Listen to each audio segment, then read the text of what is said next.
As we know, search engines use the PageRank algorithm to rank pages on the search engine. However, sometimes search engines also use novel algorithms like TagRank algorithms. The TagRank algorithms means when the page has to be ranked, the human intuition comes first and then later quantitative math follows.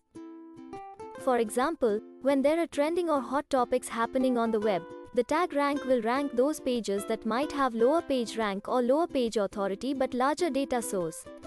This is because sometimes search engines interprets user is interested in new data rather than quality of pages and its authorities. Tag ranking algorithm calculates the trending heat of the tags by using time series of the latest data source tags and the extra information associated with behavior of the web users.